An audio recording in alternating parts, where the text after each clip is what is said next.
And a total stranger comes up to me. Ronald Comtois was his name, and says, "I'm Ron Comtois, I'm a medium. And I saw you entering the store. And when you entered, your father came to me in a spirit and said, go over to this man and please and thank him on my behalf for what he has told me, because everything he has said to me is true, was true. And it helped me so much when I reached the other side and the beyond, that I want him to know that he really did a great thing for me." And then he shared some other personal things. So I knew it was definitely my father. And he also said, my father, because he is now working in the receiving end of souls which have died, and he sees the utter confusion of people, of souls there. They don't know even that they are dead. It is just a very confused situation for many, many people who die, because very few people really think deeply about it. Hello, my dear friends. I'm Donald Lee, and this is Expressing and Revealing Your Truth with Donald Lee. It's a podcast in which I help you understand the truth about who you really are and how you can express and reveal that truth in the world.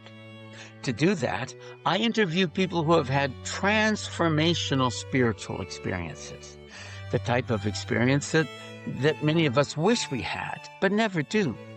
Yet, by learning from my guests' experiences and the wisdom they have gained from those experiences, all of us can glimpse a bigger vision of who we really are and how we can live our lives more fully, more peacefully, more lovingly.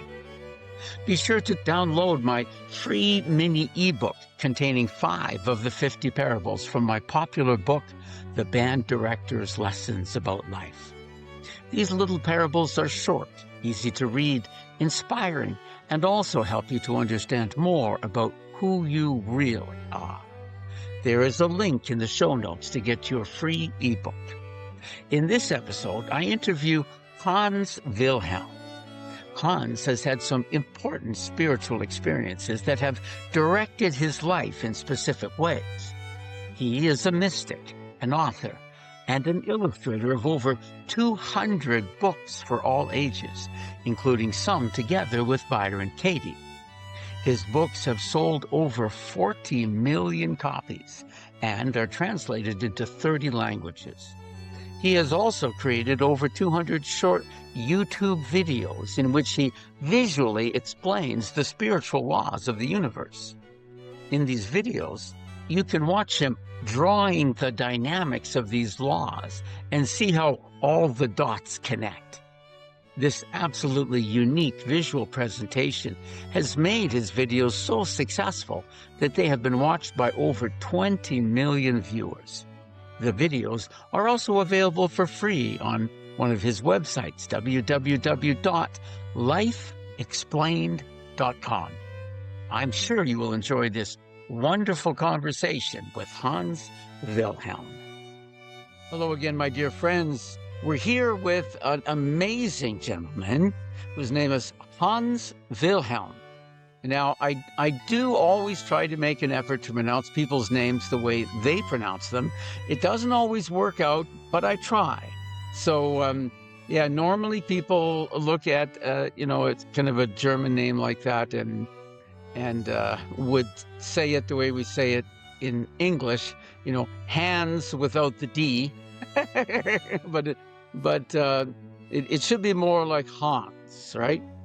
Whatever, Donald, I don't care how they pronounce it, as long as they spell it right. Yeah, that's right. Yeah, I often say, I don't really care what you call me, just don't call me late for dinner. That's a good one, yeah. So Hans is actually very famous, very successful, and as an illustrator and also as an author, particularly of children's books, with a spiritual, shall we say, a theme, spiritual message, that sort of thing, which is exactly in line with my spiritual writing. Now that I started as an old guy, Hans started when he was much younger. So everyone is anxious to hear your particular story, because there's some fascinating parts of it. So Hans, you jump in, tell us your story of spiritual awakening. Spiritual awakening. Well, I don't know how much I have awoken so far already. I don't know. I'm working It's a on it. process. It's a It's a process. process. I'm a student on the spiritual path, but there Yeah. have been certain moments in my life, which I think for everybody, which have been sort of very important for me to sort of make one step further and another step further. And as you already mentioned, I grew up in Germany, and I give it away with my accent, in a non-religious household. We were sort of we went to church, I think, for Christmas. I think that's about it. But I always had great questions about what the church, about the church teachings, because the question, where do I come from, why I'm here, and where I'm going to, was never clear. It was never fully explained to me. So I didn't know where to find answers. This was well before internet and so on. But something happened when I was about 12 or 13. I was in a movie house, and there was just a vacation movie, a silly little thing I was watching. And in one of the scenes, there was a mad professor, and on his back, on his background, there was a huge blackboard. And on this blackboard were hundreds of formulas. None of them made sense to me, but they were sort of making a point that he was a very clever intellectual professor. But somewhere on the right-hand side at the bottom, I remember distinctly, there was a formula said 1 + 1 = 1. And when I read that, it was like a thunderbolt hitting me. I was sort of, wow, this is true. This is the answer. We are not separate. We are all united in a way. It is a oneness in here, sort of like all the islands in a sea. They look all separate, but at the bottom of the sea, they're all united. And I think that was a very important point for me, which really made me think very differently about everything around me. And things went on from there on, which I studied as much as I could already, with limited resources. But when I was sort of a teenager, something else happened to me. I was, I'm a bit embarrassed talking about it, but I was young and I was stupid. And anyway, it was a puppy Like love. all of us, young and stupid. I well remember being young and stupid. In fact, you know what? My youngness disappeared long before my stupidity started to fade. Oh, I'm probably very similar there.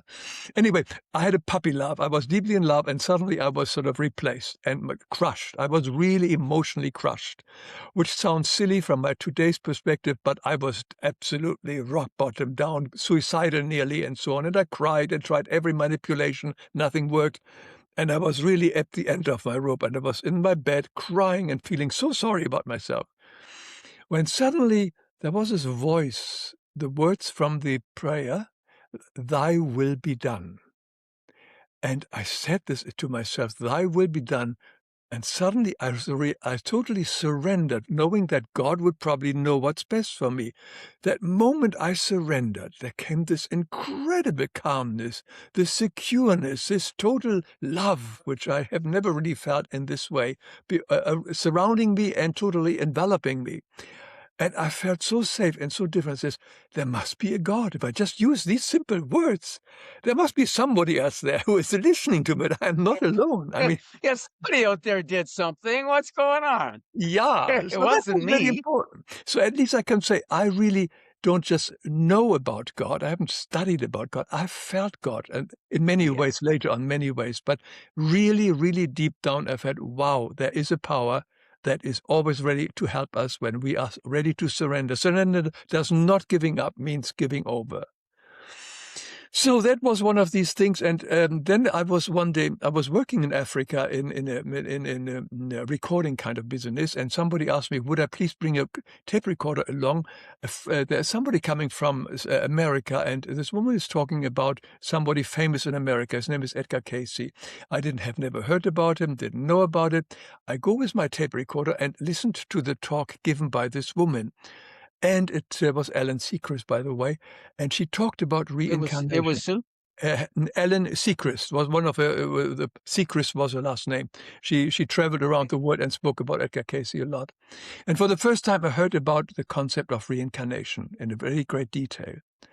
And suddenly everything became clear to me, absolutely everything. Suddenly I know why people are rich, why poor, why sick, etc. And all the things which could never be explained by our traditional Western church doctrines suddenly made sense to me. And I kept studying Casey, Steiner, all the other famous One Course in Miracles, Conversation with God, and many other paths for many years. And some 40 years ago, I came across a wonderful path given by a woman. Her name is Gabriele in Germany at the time. And she channeled what I find the highest form of spiritual path so far I came across. And I've really read a lot of other different paths. But she speaks in today's language. Anybody who's ever listened to Edgar Casey, it's very complicated, his sentences to read, as you probably know. And same as Yes, with Buddha's the time. language Yes, that's used is somewhat archaic, and you have to read every it's a sentence. little it's a Yeah. little awkward to read. Yes. So anyway, she writes in today's language and speaks in our language, and I'm following her work. And behind me is all the various books. She has got hundreds of books out. And what I liked about it is there is no organization. She says the teacher, you are the student, and the teacher is in you. It's Christ in you, and the whole So what and what is what is your last name? Is it Gabriella? You said. Gabriel Wittek. She hardly uses the last name Wittek, Wittek. But once under Gabriele, and people who are interested can find all links to her work on my website, lifeexplained.com. Okay. And so, and she makes sure there are no teachers. I'm not a teacher of her work. I'm merely a student, and I'm showing how I understand her work. She wants to make sure that nobody repeats what the religious organizations have made. So no membership, everything is free. And I found this very compelling and easy to understand, and not always easy to follow, because we have to change from our very egoistic way to a more loving way. Yes. Yes. But I often say spiritual truth is simple, but not easy. yeah, yeah. God is ingenious simplicity. Basically, it is. But it is, and the churches have made it so complicated with dogmas, rules, traditions, and so on, and they all keep us away from God who is within us. We are the Yes. temple of divinity. Everything what we ever need to know is in us. Just have to find the right axis. So over the years, I studied a lot of these paths, and I kept them to myself. I made children's books, wrote and illustrated them for over 200 books published in all big publishers here in America and around the world. And I'm very successful with it, but I never really showed directly my interest in the spiritual material, because I felt spirituality is for me like basically used to be politics as well. It's a private thing. You keep it to yourself unless you want arguments with your family members. So your spirituality is something very private, and I never thought of sharing it in a bit. Although many of my children books have got, let's say, higher values, if you want to use that word. Right. So I'm touching it on that one, but not directly on that one. So it was something like sort of 20 years ago when my father died, or was dying.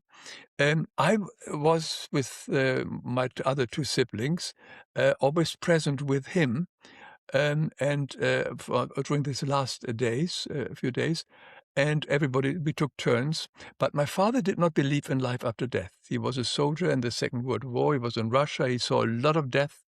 And for Oh, him, it was certain that the moment there is no more breath and no heartbeat, the person is no longer existing. It's gone. It's over for him. And he was absolutely fine with it. He was not worried or afraid.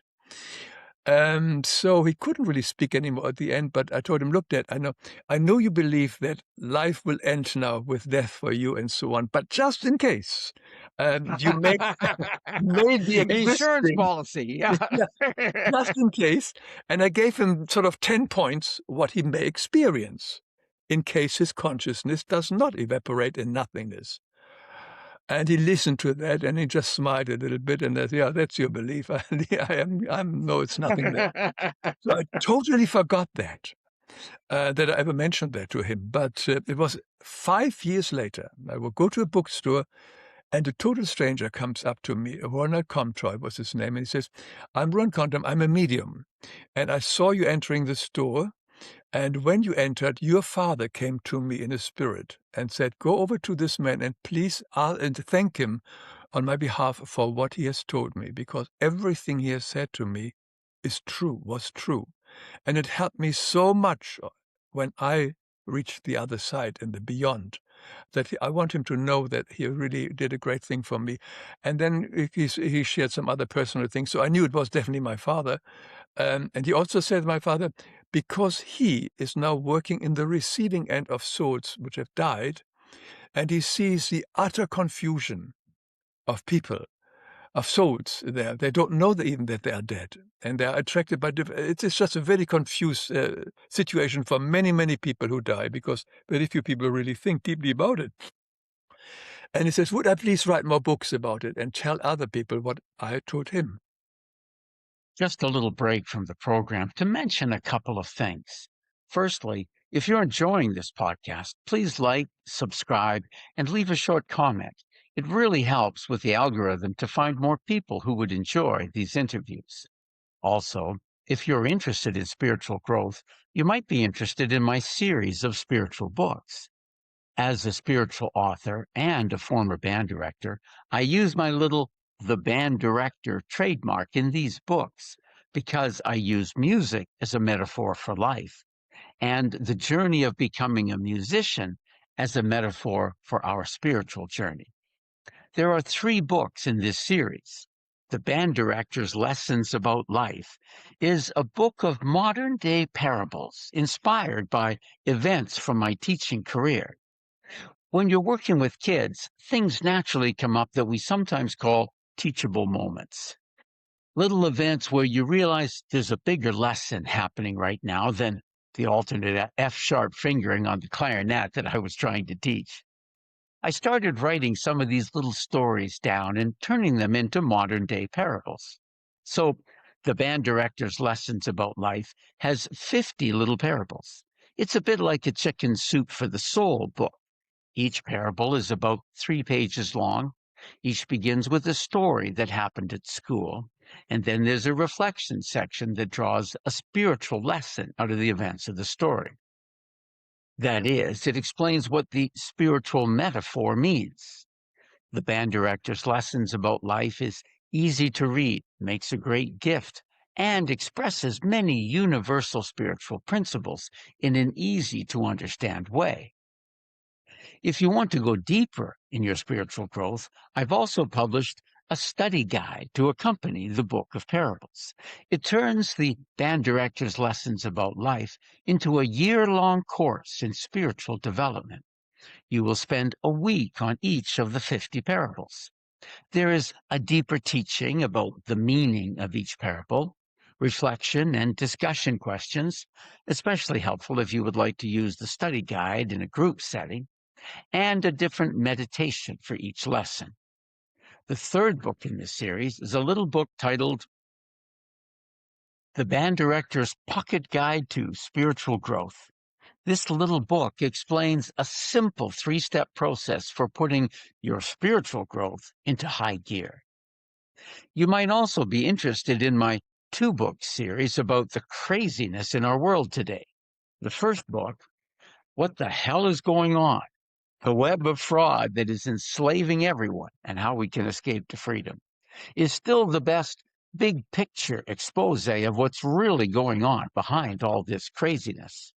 It includes a spiritual perspective of what's happening, which most books leave out.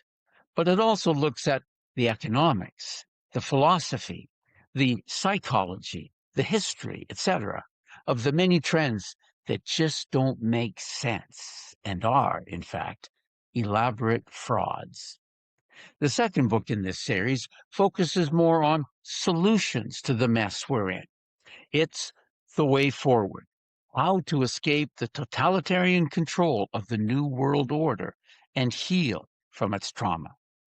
This book explains the 3 types of warfare we're being subjected to: spiritual warfare, psychological warfare, and 5th-generation warfare, and how we can sensibly respond on these 3 levels of body, mind, and spirit. You can learn more about all of my books at my website, www.cominghomespirit.com, because after all of us are on a spiritual journey back home to God. So that's cominghomespirit.com. You can also go directly to my Shopify page at cominghomespirit.myshopify.com. byronkatie.com, where you can purchase my books directly from me in paperback, ebook, and audiobook formats. I can now ship paperback books to the United States and Canada. If you're enjoying this podcast, I really think you'll enjoy my many books as well. Now, back to the program. And I wasn't ready to make another book on this one because spiritual books are not really that popular for most part. So I thought to reach the young people. And at that time, I decided to make YouTube videos, very short YouTube videos, where basically with drawing, for instance, here how karma works, where somebody hits someone else, the karma is stored in the body, in the mind of both of them, in the Akashic records, in the planets from where eventually the karma returns to the sender. And I draw that out, and by drawing it out, I understand it much better, and I share that in these very short videos, which are 5 or 10 minutes long. Anybody can see then if you go to YouTube and punch in my name, Hans Wilhelm, the channel will come up right away. And that has now over 20 million viewers, and it is very successful, and people like this way because it's, as you said earlier, it's all very simple, this whole thing. All the dynamics, how the dots connect, is very simple.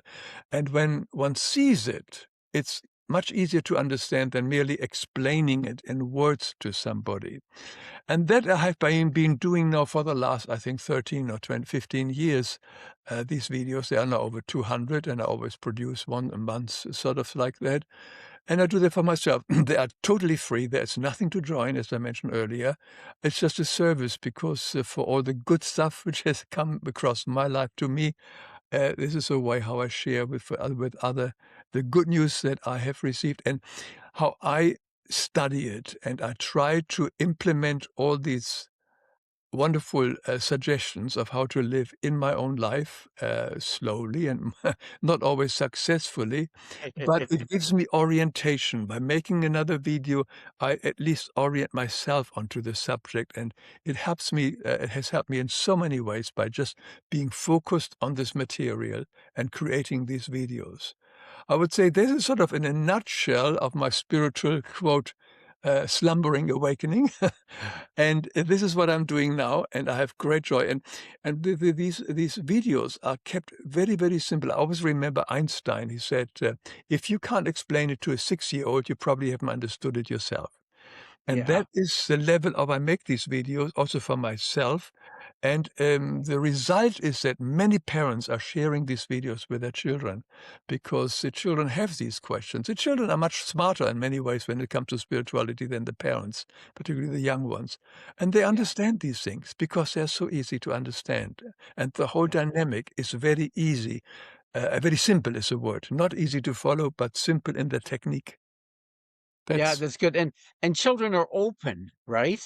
They haven't formed uh their ideas yet. They're looking for ideas, whereas adults, by the time we get to be 20 or 25 or so, most of our beliefs and our attitudes are already formed, and we really don't want to change them. Like it's like the yeah. the old famous saying, right? My mind's made up. Don't confuse me with facts. Yeah, a child very often still remembers the other side, but particularly when they're still younger and so on. And for them, death is something very normal and something very different. But Yeah, when we grow up and we see people dressing in black and crying, and it becomes that doesn't make sense after a while. But we adopt, of course, the beliefs. Like all our beliefs are basically not our beliefs. We have yeah, adopted them from our environment, and that gives us all the pain and all the yeah, suffering that we are living now beliefs which are not even ours.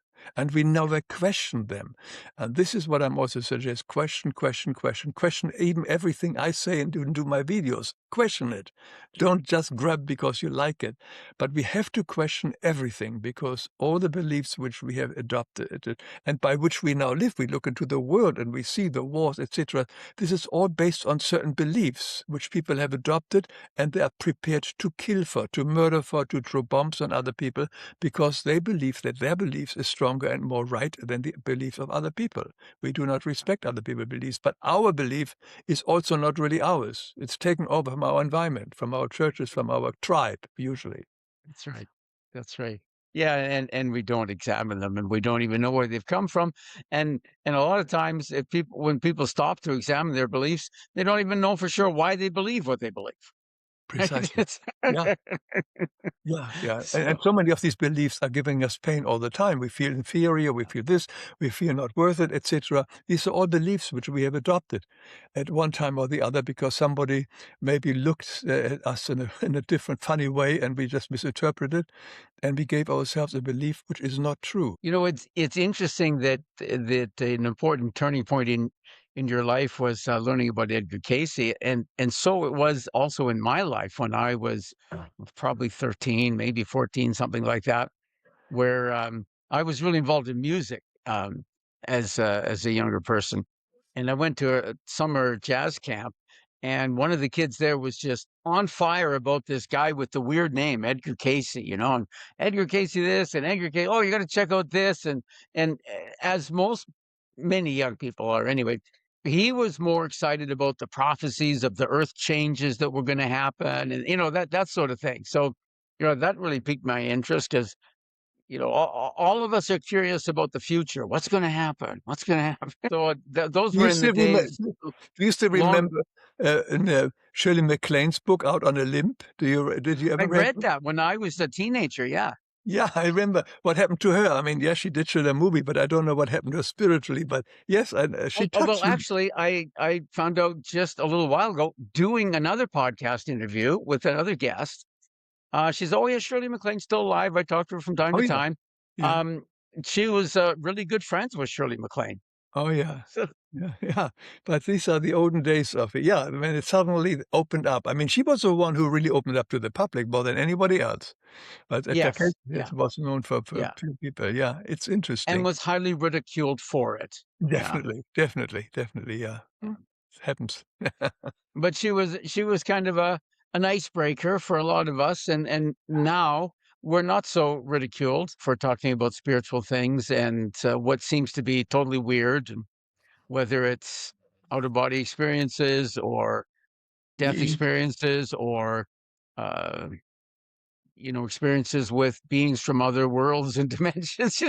Like people have had all kinds of stuff, and I interview them on my podcast. It's fascinating to hear about these experiences. Yeah, And, one of the things that you mentioned, kind of in passing, I think is a really important point that particularly when it comes to what we call spiritual things, spiritual ideas, that it's not enough. And we're finding this in the mainstream religions. It's not enough to simply have somebody tell you no. that this is the way the spiritual world is.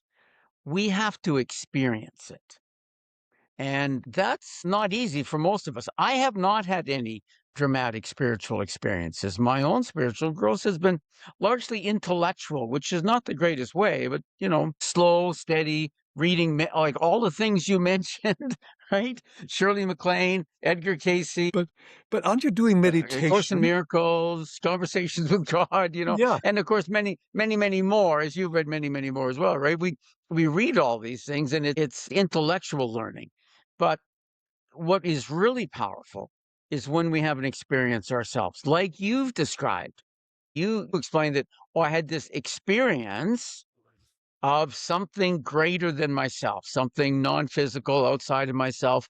And that had a big impact on me. And of course, it's our experiences that impact us and from which we learn far more than we could learn from a book or from somebody just telling us. And really, that's, one of the main reasons why I decided to do a podcast like this, where I'm talking to people who have had transformational spiritual experiences, because most of us don't. And yet we can learn from the experience of other people. And after we've heard enough, like if you hear one or two, you might think, they're just making it up. They were hallucinating. There was whatever, they were smoking something, but when you hear this over and over, this isn't just a few crazy people. No, there's millions and millions and millions of people who have had transformational spiritual experiences. In fact, this is normal. And I think it really it helps people. We can learn through other people's experiences. Fortunately, right? If we had to make every stupid mistake in the world ourselves without learning from the mistakes of others, we would have not progressed beyond probably clubs and spears.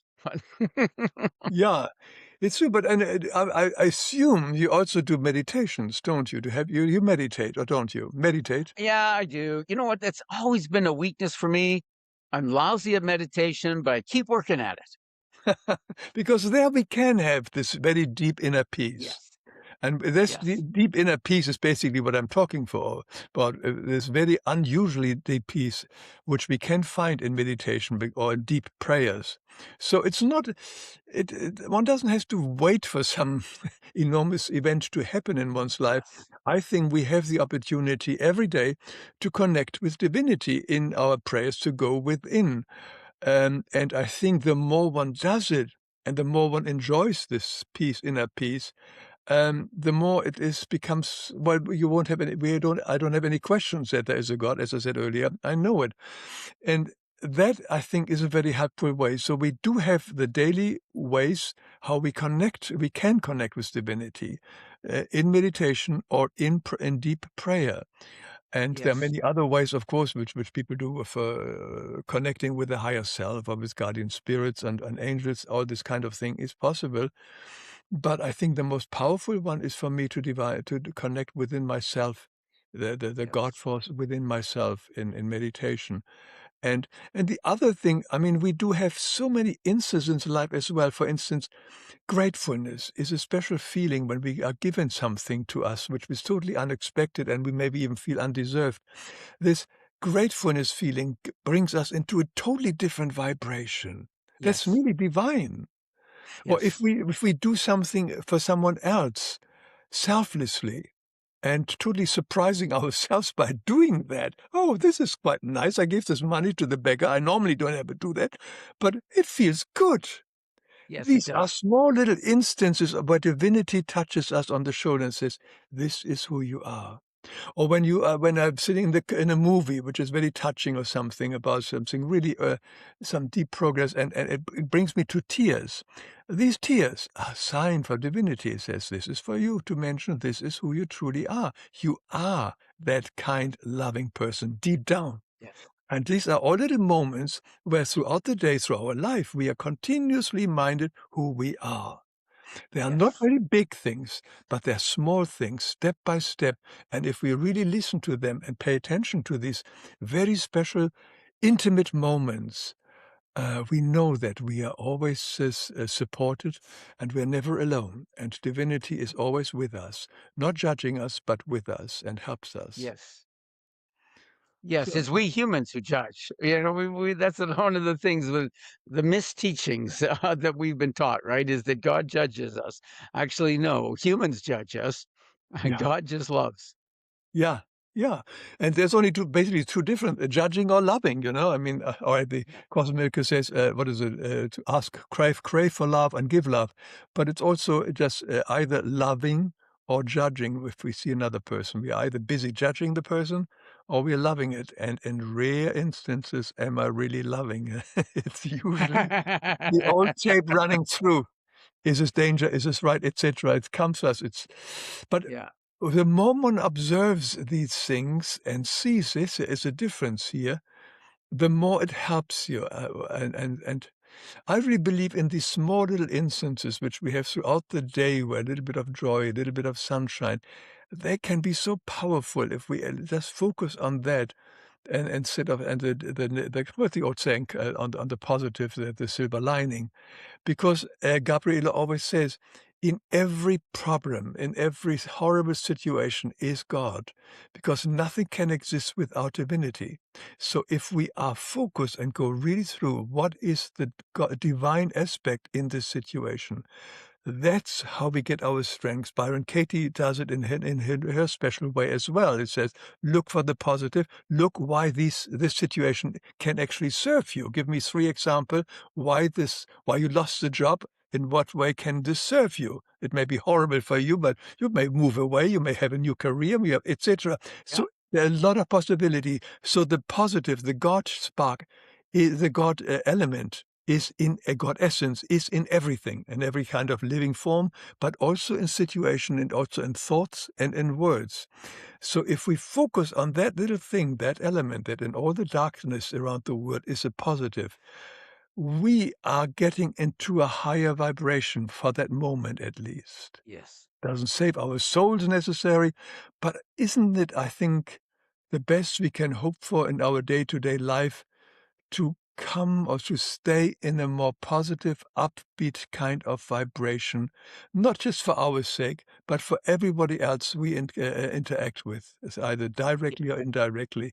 And that's what helps. So we do have these tools around us. We have got this awareness that the God essence is surrounding us all the time. All we have to do is to link with it, link with it, link with it. This is a bad situation. Where's the God essence here? Go for it. And then suddenly the dark situation becomes a more positive element, and it brings me back into a higher vibration. those are beautiful words, Hans. That's very insightful. Thank you for sharing that. And that's, as I mentioned before we started, that I always like to have advice that everybody can use. All of us can use right now to make our lives better, happier, more fulfilling, more loving, more peaceful. And what you said, that's exactly it. And Edgar Casey says the same thing. Jesus said the same thing, right? It's just little things. Edgar Casey says, sometimes, a smile given to someone can, like, you don't know what's going on in somebody else's life, but sometimes a smile or a kind word will change their future. In fact, I'm currently working on a book with another fellow, kind of about his life, and he attempted to commit suicide several times. And Eden said, if somebody had just said something kind to me, like I probably wouldn't have tried to kill myself. You don't know when somebody's on the edge, and just a word of kindness can change them from killing themselves to, they say, when you come to the end of your rope, tie a knot and hang on. There's a wonderful report in Dolores Cannon's books, and what is the convoluted universe? And she was a Okay. past life regressionist, and one of her clients Yes. told this wonderful story, which really I always remember well. He was an industrialist during the Great Depression, and he had a small little factory, and he kept this factory alive in spite of all the troubles and so on. So when he died, he was sort of asked by the guardian spirits or whoever sort of received him there. So what do you think was your most important thing in your life? And then he thought and says, "Well, it was very hard to keep my factory going. I didn't give. I made it that nobody lost their jobs. I worked very hard on it, and then I also gave a lot to donations to various good causes." So he listed a few things which came to mind, and the guardians guides they smiled at him and said, "That's good, but it's not it." So he says, "No," and he thought further and further where he helped his family and all this kind of. And then finally somebody says, "You remember the bus stop incident?" And he says, "Bus stop incidents? It wasn't me. I've never driven on a bus. I've never driven a bus because of I always drove by car, and I was very close to my factory. So I don't know." And then suddenly he remembered. He remembered that on one day he walked to work, and there was a bus stop, and in the bus stop there was a woman, and she was crying. And he was stopped, and he sat down and put his arm around her and stayed with her, not saying a word, just being with her for a little while until the bus came, and the woman then got up and went into the bus. And he totally forgot about that. He says, "That was the most important thing in your life." And that's basically what you said, and Gabriela also says it. Sometimes we incarnate only to give one single smile to the person who needs it. Our ego wants all these big stuff, Yeah. but our true essence works on a totally different vibration, Yes. and that's what it is, yeah. Yeah, that's beautiful. I've read a few of Dolores Cannon's books, but she wrote quite a lot. I don't couldn't say how Oh, many exactly. she's very But entertaining. I'm not familiar with Gabriella, so I'm definitely going to look her up, Yeah. because There's a I whole have omnivorous interest in the world, so I'm going to look up Gabriella and read some of her books. There's a huge library in Germany, the Sophia Library in Germany, where all her works in different is. She herself never made any issue out of it. There's a TV station and radio station and so on, and you will never see her photo, her image. She made sure Oh. that nobody is going to worship her or to make any Mm, fuss about her. It is a message which comes from divinity, from God, and that is the helpful tool. But we do no cult thing. That's why no teachers, no promotion of any personality. So the books are all available, and also they're all available at the publishing house, Gabriele Publishing House, where all the books are available in many different languages. So that's what I find so very attractive on this path, that nobody is trying to make an organization out of it or worshipping of any person. The only worship is only go to divinity, to God, to Christ. That's yeah, it. And anything else is ego worship. yeah.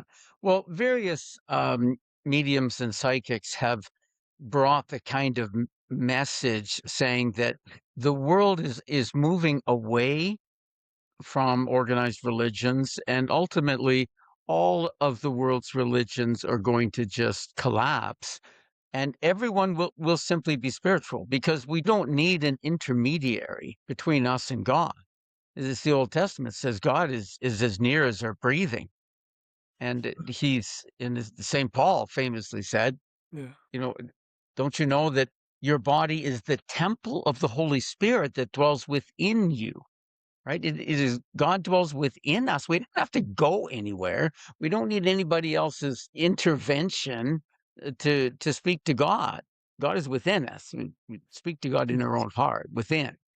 And so this is a fascinating and slow. I mean, it's not going to happen overnight, but it's a slow transformation where people will gradually become more spiritual. The other thing is that in my kind of study of religions over the course of my life, it seems that typically religion starts out with an inspired teacher.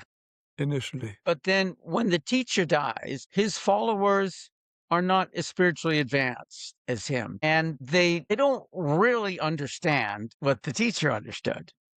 And so they start creating things, and the religions are started by somebody who's really spiritual, but then they get quickly taken over by men. and Yeah. there develops a priesthood. Like that's the death knell of any spiritual teaching, really, is because at at every established institution, it has to justify its existence, and it has a tendency to grow and grow and grow, right? The priesthood in every religion, whether it, you're talking about in the somebody group in the jungle, or we're talking about the Catholic Church, right? Interpose themselves between people and God and essentially teach that, oh, you can't talk directly to God. You talk to us and we talk to God because we're special. And you know what? We collect a fee for that. Right? Yeah. So you create this whole structure that grows and grows and grows over time until it eventually collapses from its own weight. And to a certain extent, I think we're gradually seeing that in the whole world. You're right. I've made several short videos on that subject, very similar as you described. And the other thing we mustn't forget that all these priests are always males, males, males, and the woman in all big society religions is a secondary person. And the moment they organize or that they manipulate the material given by very advanced souls, the moment they put the woman down and use it to control the masses. And I have a Yeah. woman, sorry, a video on that one as well in great details, who runs this world. And it's all this male hierarchy, which we not only find in the religion, but also in business and every other kind of segment. And this is a horrible distortion of truth, because in the absolute reality and so on, the male and female energies are equal. And we have made the distortion, and this distortion has caused so much pain and suffering, as we know, Yes. from the Epstein file to it, wherever else Yeah. wherever you look, there is sort of a terrible way of how women and girls have been exploited, not only in this generation, but many for thousands of years. Yeah. with all of these things that are well ingrained in the society and in our collective consciousness, that they don't change overnight. It takes time to change them, but we're working on it, aren't we, Hans? Yeah, we have to be hopeful. Yes, that's right. Yeah, And and keep plugging along, little bit by little bit, right? God doesn't ask us to change the world overnight. Just like you say, to do little acts of kindness and love. And but you know what? I was going to reassure. also mention that you talked about gratitude, and it's interesting that that rarely comes up in the podcast interviews that I've done. But I think I also agree that it's very, very important. In fact, in some of my spiritual books, I made the point that I think possibly the three most important spiritual qualities are gratitude, forgiveness, and love. I And fully agree. even if we were to just focus on a little bit more of those three in our lives from day to day, I think we would make great spiritual progress. Yeah, it brings us immediately into a different vibration if we really consciously are grateful. And we can do it at any moment. I mean, I'm sitting here, I'm grateful we have this conversation together. I'm grateful for this computer. I'm grateful for my iPhone, which is here, etc., for the desk. I mean, I'm surrounded by stuff which hopefully does not dominate me. I hope I can still in control, but I'm You said grateful not to too have that. attached to the stuff, right? Not attached, no. But I can use it right now. And a lot of other things. My fridge has got food and so on, and I'm relatively healthy.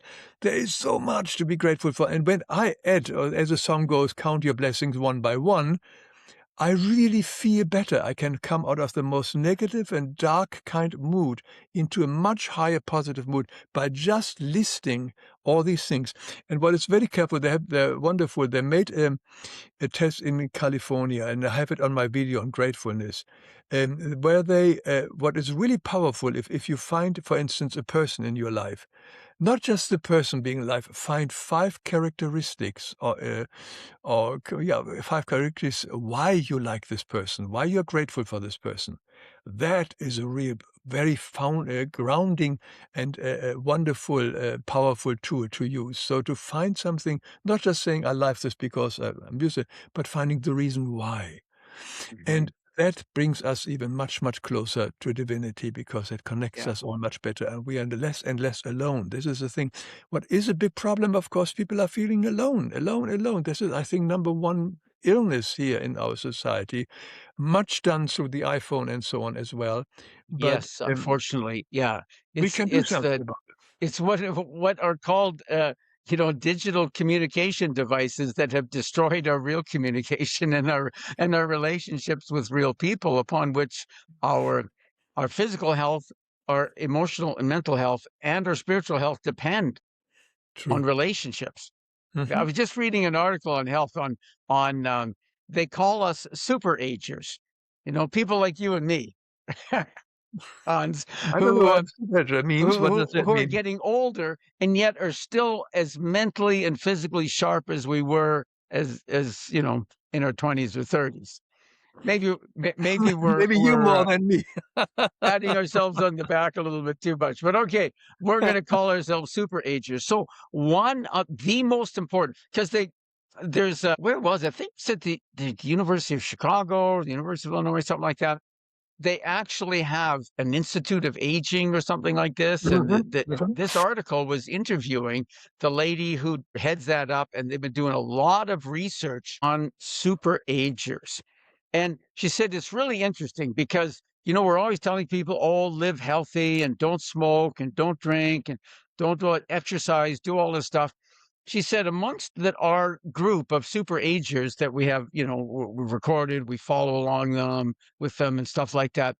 Yeah, we've got people like that, but we also have people who smoke, who drink all the time, who are overweight, who never exercise. And you think, okay, so what's going on here? But she said the one characteristic that absolutely every super ager shares is they're Community. very social. They Community. have they Yeah. have lots of friends. They're active in their communities. They do stuff. They're always engaged with people. Yeah. Yeah. That's that's so important. So all the other things, yeah, some people smoke till they're 100 years old. How can that be? We're always told it causes cancer and all that stuff, and yeah, it does. I know lots of smokers who are now dead, and I keep living. And so, yeah, we can do all kinds of healthy things. But the most important is our connections with other people. Yeah. That's quite amazing. Yeah, and it's all in our hand whether we want to do that or whether we rather want to watch Netflix or sit in front of the computer and whatever is Instagram or whatever. Yeah, it is up and whether we can go out and do whatever we want to do. And I must say, you do it with your videos as well. You meet a lot of interesting people, and I do the same thing with on the other side of the videos as well, and meeting a lot of people, but also people who write to me and share their story with me. So there is a lot of connection there. It's not maybe personal one-to-one in person, but it is still a very opening and kind of caring kind of relationship, which I really enjoy as well. So you continue to work writing as an illustrator, right? And you're also writing. So the illustration, you've been doing that your whole life, correct? Well, not really, not really. I did this. I always wanted to become a children's book an illustrator, or when I was a young child. But I never. In our family, there are no artists. I come from. My father was a banker, so there was just now nobody had any artistic kind of inclination. So I was pretty much alone and said to them, "I want to make children's books and we want to become an artist." So my father says, "Well, if you want to be an artist, that's fine, but you will starve." So he says, why don't you go and have firstly business college, and then you have a basis, and then you can always do whatever you want, but you can always fall back on that one. It was a good advice. So I went to business college and went in business. I went to Africa and worked there in an office for many, many years. And then suddenly a good friend of mine asked me, who was also working in an office, and he asked me to come over for dinner. And he showed me his studio. So he was also sort of artist in his heart, and he got out of the drawer some wonderful illustrations, and he says, "I just created this children's story, and I'm going to Frankfurt for the book fair and sell the story." And suddenly, there were different emotions. That he was fulfilling my dream. There was jealousy. Yeah. The first You're things jealous, yeah. the first thing I said to him, "Hey, you will starve. This is an artist. You will starve." The belief of my father. But he went to Germany, became an instant success within 2 years, one of the biggest names in Germany. But that helped me to have enough courage to make a change when I then traveled around the world for 2 years, landed in America and decided this is now the opportunity for me to try it out. If he can do it, I can do it too. So I think for career and so on, it's always very helpful to find somebody who is doing more or less the thing you would like to do as well, and be close to them, find out what is behind. And so that helped me, and my success story was very quick as well, and it was immediately sold here. And that's 200 books later, so I'm still doing it. But I do it much less because I'm repeating myself, the stories. There are only so many stories you can write in life. But so I enjoy my videos, which give me a lot of creativity as well. Good. And so are you still writing books as well? You're in... Very few, very slowly. Yeah, at the moment, I feel the whole publishing world has changed a lot. And it's so different. I have some videos on self-publishing, some books and so on Amazon. But I do mostly now my videos, and then I work on existing books to reframe them for television and stuff like that. But the basic idea is I think I've done enough stories, because when you find out that you're repeating similar stories which you did already 15 years ago, it says, I think it's time to stop. Let some other There are some wonderful talents out there. I mean, the bookshelves are full of wonderful talents. Let's give someone else a chance. I had a good run, and I still have a good run. So I'm very grateful for how life has treated me in this career, which I wouldn't have done had I not met this friend of mine who did it for me as an example. So I really am very grateful for that incident. You're talking about life-changing moments in a career and business or spirituality. That definitely was the key element in my life, that I finally went back to what my heart really wanted to do. So, Hans, can you tell us again, for all those who may have missed it earlier, but of course I'll put it in the show notes, your website where people can learn more about you, follow your work, see your books, all your children's books, and some of your writing is not just for children, but also for adults to write, and your videos. What's the website? It's quite easy to remember. Can you say it again? Well, one is hanswilhelm.com, my name, which is also my artist website, my writer and illustrator. And the other one is lifeexplained.com, lifeexplained.com, where all the videos are. And then, of course, you go to YouTube and you punch in my name, Hans Wilhelm. My channel will come up there as well with the same videos in a different order. And that is where you can contact and find out whether it works for you. I have zero interest to preach it. If it works for you, it's fine. If not, it's fine too. So I respect everybody has his own spiritual path and every different timing. So if this is a match, it's great. And if it's not, someone else will help you. Right on. Exactly. Thank you so much, Hans. It's been absolutely a joy to chat with you. If you ever come to Northern Alberta, be sure to look me up. It would be great to sit down, but you're not likely to come to Northern Alberta. No, it's too cold. Yeah, you're darn right. It's too cold. Spring has finally come, but we still have patches of snow around on the ground yet. And it's May. Yeah. We have a very short thank you so much for inviting me. It was a pleasure meeting you. Maybe we do it again sometime in the future. We'll see. Thank you. Perhaps. Yeah, we look forward to that. That's right. God bless you. Thank you so much, Hans. Bye for now. Thank you, Donald.